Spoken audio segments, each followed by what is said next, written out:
Hello friends, हमारे YouTube channel trade booster में आप सबका स्वागत है। दोस्तों, हम बचपन से ही कुछ ऐसी बातें सुनते आए हैं, जैसे ज़्यादा पैसा ज़्यादा प्रॉब्लम, पैसे से ही सब कुछ नहीं खरीदा जा सकता, या फिर स्टॉक मार्केट में पैसा इन्वेस्ट करना बहुत रिस्की है, या फिर आपको तब तक काम करना पड़ेगा जब तक आप बूढ़े नहीं हो जाते, उसके बाद ही आप रिटायर हो सकते हैं। इसलिए बहुत से घरों में पैसों को लेकर कोई बात ही नहीं होती। तो दोस्तों, आज मैं टोनी रॉबिन्स की book money master the game से कुछ ऐसे लेसन्स बताने वाला हूँ जिनको अगर आप फॉलो करो तो आप बहुत ही जल्दी फाइनेंशियल फ्रीडम हासिल कर सकते हो। तब आपको रिटायर होने के लिए अपने बुढ़ापे का वेट नहीं करना पड़ेगा, और पैसों को लेकर जो आपका नजरिया है वो आज चेंज होने वाला है।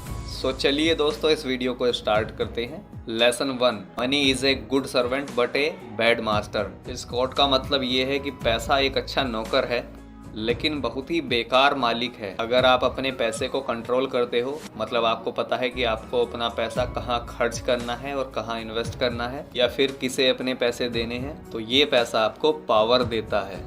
लेकिन अगर उसका उल्टा हो जाए और पैसा आपको कंट्रोल करने लग जाए, मतलब आप ऐसी चीज़ों पर खर्च करने लग जाओ जिनकी आपको ज़रूरत ही नहीं है, सिर्फ बड़ी बड़ी गाड़ियाँ लेना, बड़ा घर लेना, तो ये आपके लिए अच्छा नहीं होगा, क्योंकि फिर पैसा आपको कंट्रोल करने लगेगा। टोनी रॉबिन्स बोलते हैं कि हम लोग पैसे के बारे में ज़्यादा बात करने से कतराते हैं। हम अपने डिनर टेबल पर या फिर पब्लिक प्लेसेस में पैसों से रिलेटेड बात करना पसंद नहीं करते हैं, क्योंकि हम लोग उतने कंफर्टेबल नहीं हैं पैसों को लेकर। और सबसे ज़्यादा इम्पोर्टेंट ये है कि आप पैसों को कैसे हैंडल करते हो।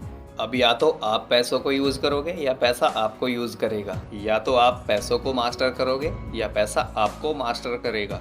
इसलिए टोनी रॉबिन्स बोलते हैं कि हमको मनी के इस गेम को समझना होगा और मनी गेम में मास्टरी हासिल करनी होगी, तभी हम अपने पैसों को सही तरीके से कंट्रोल कर पाएंगे। Lesson number 2, know the rules before you get in the game. जैसा कि मैंने आपसे अभी बताया है कि टोनी रॉबिन्स पैसे को एक मनी गेम बताते हैं, और वे बोलते हैं कि हमको इस गेम को खेलने से पहले इसके रूल्स पता होने चाहिए कि पैसा काम कैसे करता है। टोनी बोलते हैं कि हमको कंज्यूमर नहीं, ओनर बनना होगा। अगर हम मारुति की कार खरीद रहे हैं तो हमको केवल कार ही नहीं खरीदनी है, बल्कि मारुति के शेयर्स भी खरीदने हैं। टोनी रॉबिन्स बोलते हैं कि अगर आप पैसों के बारे में नॉलेज नहीं ले रहे हैं, मतलब कि पैसों को कैसे इन्वेस्ट करना है, तो आप बहुत बड़ी गलती कर रहे हो, क्योंकि हम पूरी लाइफ पैसा कमाने में या उसको खर्च करने में निकाल देते हैं, लेकिन पैसे को कैसे इन्वेस्ट करना है उसकी नॉलेज गेन नहीं करते। एंड टोनी बोलते हैं कि हमें इन्वेस्ट करने से पहले कुछ बातों पर ध्यान देना है, जैसे कि सुनी सुनाई बातों पर ध्यान नहीं देना है। जैसे कि अगर आप देखो कि सारे लोग एक ही जगह इन्वेस्ट कर रहे हैं, तो इसका मतलब ये नहीं है कि हम भी वहीं जाकर इन्वेस्ट करें। हमको बिना लॉजिक के वहां पर पैसे इन्वेस्ट नहीं करने,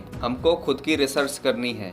ऐसी किसी कंपनी में इन्वेस्ट नहीं करना जिसका आपने नाम तक नहीं सुना था पहले। अचानक आपके अंकल आपसे आकर बोलते हैं कि बेटा इस कंपनी में इन्वेस्ट कर दो, पैसा डबल हो जाएगा। ऐसी इन्वेस्टमेंट बिल्कुल भी नहीं करनी है। हम जिन कंपनियों को समझते हैं, जिनके बारे में हम काफ़ी पहले से जानते हैं, हमको उन्हीं कंपनियों में इन्वेस्टमेंट करनी चाहिए। अब सवाल आता है कि आखिर कंपनी कैसे चूज़ की जाए, तो इस सवाल का जवाब पीटर लिंच ने बड़े आसान से शब्दों में दिया है। पीटर लिंच कहते हैं कि आपको उन्हीं कंपनियों में इन्वेस्टमेंट करनी चाहिए जिनके प्रोडक्ट्स आप यूज़ करते हैं। What is the price of your dream. इस लेसन में टोनी रॉबिन्स ने हमें बताया है कि हम कितना पैसा कमाने के बाद फाइनेंशियली फ्री हो सकते हैं, और ये एक ऐसा नंबर होना चाहिए जो कि रियलिस्टिक हो। अगर आज की डेट में आप लोगों से ये पूछोगे कि आपको फाइनेंशियली फ्री होने के लिए कितना पैसा चाहिए, तो उनका जवाब होगा 2 करोड़, 5 करोड़ या 10 करोड़। लेकिन क्या एक्चुअल में उतने पैसे चाहिए भी होते हैं कि नहीं? मान लो कि आपकी फैमिली का मंथली खर्चा 30,000 रुपये का, तो साल का हुआ 3,60,000 रुपये। तो अगर आप एक ऐसा सिस्टम क्रिएट कर दो जहां पर आपको पैसिव इनकम के तौर पर 3,60,000 रुपये पर ईयर आते रहें, तो आप फाइनेंशियली फ्री हो। फिर आप अपनी जॉब या कोई ऐसा काम जो आपको करना पसंद नहीं है उसको छोड़कर एक ऐसा काम कर सकते हैं जो आपको करना पसंद है। आपको 5 करोड़ 10 करोड़ की ज़रूरत नहीं है फाइनेंशियल फ्रीडम अचीव करने के लिए। हमको एक ऐसा नंबर चूज करना चाहिए जिसको हमारा सबकॉन्शियस माइंड पॉसिबल मान सके।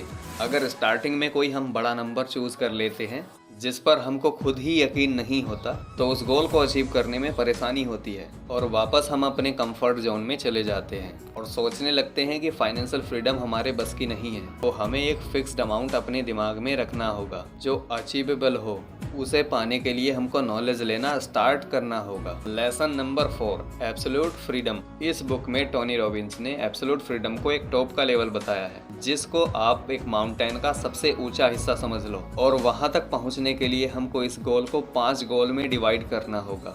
सबसे पहला आता है फाइनेंशियल सिक्योरिटी। का मतलब है कि अगर आपकी इनकम इतनी हो जाए कि आपके मंथली बिल लाइक खाना पीना, बिजली, रेंट एटसेट्रा, ये सारे खर्च पूरे हो जाएं, तो आप फाइनेंशियली सिक्योर हो।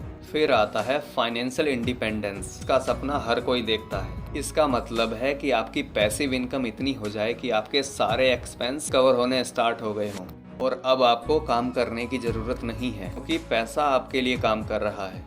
और अगर आप फिर भी काम करना चाहते हैं तो कोई ऐसा काम कर सकते हैं जो आपको पसंद हो। पैसों के लिए आपको काम करने की ज़रूरत नहीं है और अब आपका कोई बॉस नहीं है, आप अपने खुद के बॉस बन गए हो। अब आपके पास ज़्यादा फ्री टाइम होगा। लास्ट में आएगा एब्सोल्यूट फाइनेंशियल फ्रीडम।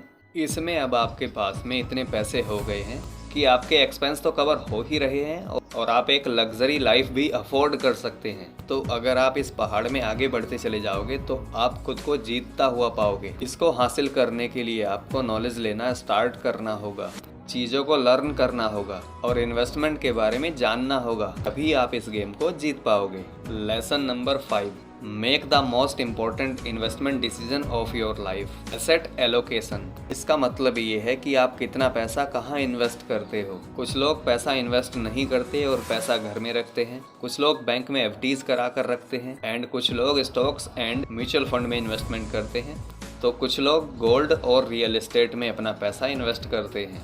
बट जैसा कि हम जानते हैं कि बैंक में आपको 4 से 6% ही एनुअल रिटर्न मिल सकता है और इंडिया का इन्फ्लेशन 6 से 7% की रेट से बढ़ रहा है, तो बैंक में रखने से आपका पैसा ग्रो नहीं हो रहा। आप बैंक में पैसे रखकर अमीर तो नहीं बन सकते हो। हाँ, बट कुछ लोग जिनकी एज ज़्यादा हो चुकी है, उनको अपने पैसों को ग्रो करने से कोई मतलब ही नहीं है। उनको तो बस चाहिए कि उनका पैसा सेफ रहे। बट अगर आपकी एज अभी कम है तो आप अपना कुछ पैसा इन्वेस्ट करना स्टार्ट कर सकते हो, क्योंकि अभी आपको बच्चों की पढ़ाई की या अपनी रिटायरमेंट की चिंता नहीं है। तो आपको इन्वेस्टमेंट पर ध्यान देना चाहिए, जहाँ पर आपका पैसा सही मायनों में कंपाउंड होता रहे। तो इन्वेस्टमेंट की नॉलेज लेना स्टार्ट कीजिए। थैंक यू दोस्तों, होप कि वीडियो आपको अच्छा लगा होगा। अगर वीडियो अच्छा लगा हो तो लाइक शेयर सब्सक्राइब जरूर करना और कमेंट बॉक्स में कमेंट करके ये ज़रूर बताना कि अगला वीडियो आप किस टॉपिक पर चाहते हैं।